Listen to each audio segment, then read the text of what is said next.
राष्ट्रीय राजधानी नई दिल्ली से सटे सीमाओं पर किसान आंदोलन का आज यानी 30 दिसंबर को 35वां दिन है। किसानों की मांग है कि केंद्र की मोदी सरकार 3 नए कृषि कानून को जल्द से जल्द रद्द करे। काले कानून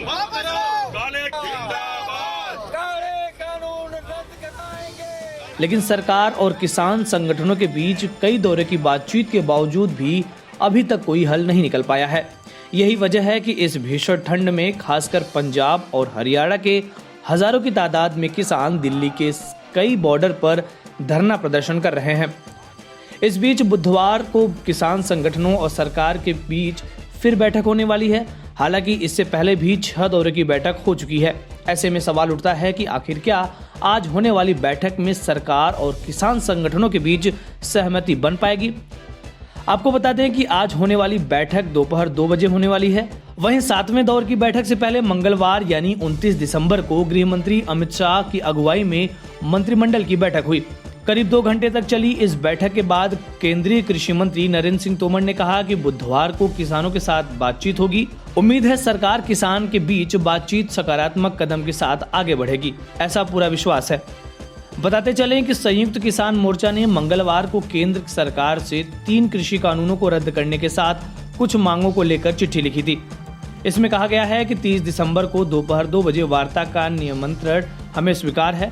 संयुक्त किसान मोर्चा की ओर से कहा गया कि प्रासंगिक मुद्दों के तर्कपूर्ण समाधान के लिए जरूरी होगा कि हमारी वार्ता इसी एजेंडा के अनुसार चले। मालूम हो कि 26 दिसंबर को किसानों ने सरकार को 4 शर्तों पर बातचीत का प्रस्ताव भेजा था। क्या है वो शर्त? किसानों की पहली शर्त है कि सरकार 3 नए कृषि कानून रद्द करे। दूसरी शर्त है कि एमएसपी यानी न्यूनतम समर्थन मूल्य की कानूनी गारंटी दी जाए। तीसरे शर्त में बिजली बिल ड्राफ्ट में बदलाव की मांग है। वहीं चौथी शर्त है कि पराली कानून से किसानों को बाहर रखा जाए। जैसा कि आपको पहले ही बताया है कि अपनी मांगों के साथ किसान 35वें दिन भी दिल्ली के बॉर्डर पर डटे हैं। इस आंदोलन में अब तक 40 से अधिक किसानों की जान जा चुकी है, जिस पर सियासत भी जमकर हो रही है। अब आपको बताते हैं कि कौन है वो 3 नए कृषि कानून जिस पर बवाल हो रहा है। पहला, किसान उपज व्यापार एवं वाणिज्यिक संवर्धन एवं सुविधा विधेयक 2020। सरकार का कहना है कि किसान इस कानून के जरिए अब एपीएमसी मंडियों के बाहर अपनी उपज को ऊंचे दामों पर बेच पाएगी। निजी खरीदारों से बेहतर दाम प्राप्त होंगे। दूसरा, किसान मूल्य आश्वासन अनुबंध एवं कृषि सेवा विधेयक। इस कानून का उद्देश्य अनुबंध खेती यानी कॉन्ट्रैक्ट फार्मिंग की इजाजत देना है।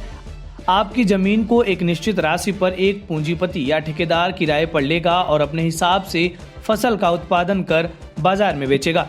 किसान इस कानून का पुरजोर विरोध कर रहे हैं। उनका कहना है कि फसल की कीमत तय करने व विवाद की स्थिति का बड़ी कंपनियां लाभ उठाने का प्रयास करेंगी और छोटे किसानों के साथ समझौता नहीं करेंगी। तीसरा, आवश्यक वस्तु संशोधन विधेयक। ये कानून अनाज, दालों, आलू, प्याज और खाद्य तिलहन जैसे खाद्य पदार्थों के उत्पादन, आपूर्ति, वितरण को विनियमित करता है। यानी इस तरह के खाद्य पदार्थ आवश्यक वस्तु की सूची से बाहर करने का प्रावधान है। इसके बाद युद्ध व प्राकृतिक आपदा जैसी आपात स्थितियों को छोड़कर भंडारण की कोई सीमा नहीं रह पाएगी। इस वीडियो में फिलहाल इतना ही। आप अपने सवाल और सुझाव हमें कमेंट्स करके बताइए। बाकी देश और दुनिया की ताज़ा तरीन खबरों के अपडेट्स के लिए हमारे चैनल लोकमत हिंदी को सब्सक्राइब कर लीजिए। अगर आप ये वीडियो फेसबुक पर देख रहे हैं तो हमारे पेज को लाइक और फॉलो कर लीजिए।